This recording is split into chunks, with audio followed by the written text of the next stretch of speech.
So I'm going to tell you how I become aware that everything is like a mirror.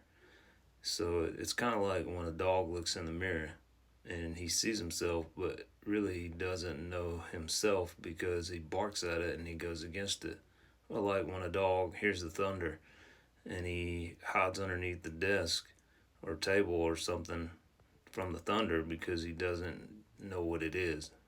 But when he knows what it is, the fear leaves him. So it's like this with the self. And, in some of Jesus' teachings, he says, once you come to know yourself, then you will become known, and you will realize that it is you who are the sons of the living Father. But if you do not know yourself, you dwell in poverty, and it's you who are that poverty. And he also says, love your neighbor as yourself. Well, this is because it is the self.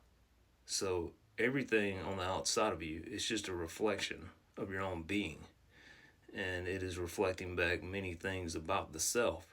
So if you don't understand that they are yourself, then you constantly go against it and you do not receive the navigation from the self.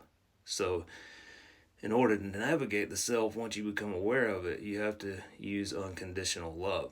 So if it doesn't resonate with unconditional love and you don't receive it, you can tell it to go away, even like your own thoughts. You can tell it to, just don't listen to it, don't take it. But if it's unconditional love, you navigate with it.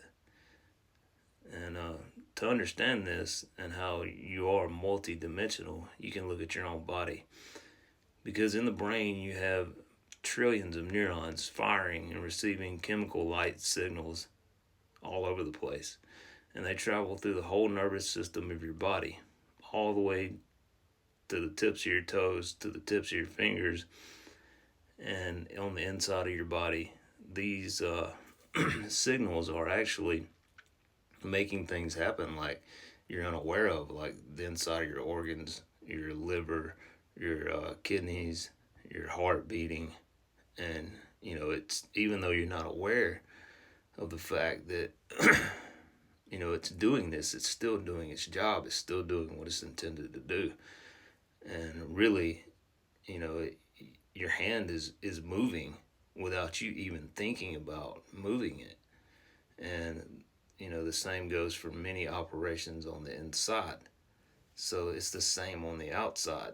This light is always moving, and it's just your light constantly moving and navigating you. So, but if you're unaware that everything is the self, then you constantly go against the self because it's just one light that is shining, creating everything that exists. You could say that it's like a black hole taking in light. Well, now we pretty much know, science does, that every molecule is like a black hole. It is, or atom, or photon, however you want to look at it. And it's spinning.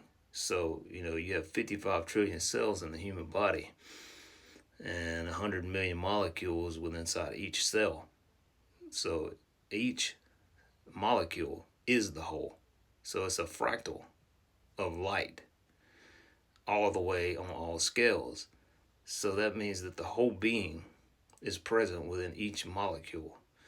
And if you take a hologram like one of those bookmarks we had when we were a kid and you chop it up into tiny little pieces, say it's got a dolphin on it, and you take the eye, you've cut it up and you take the eye of the dolphin and you look at it under a microscope.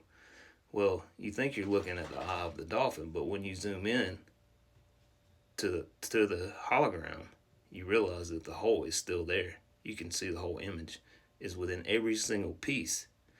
So it's no different when with you. You think you're looking at yourself. You think it's me, Bo. But really it's not.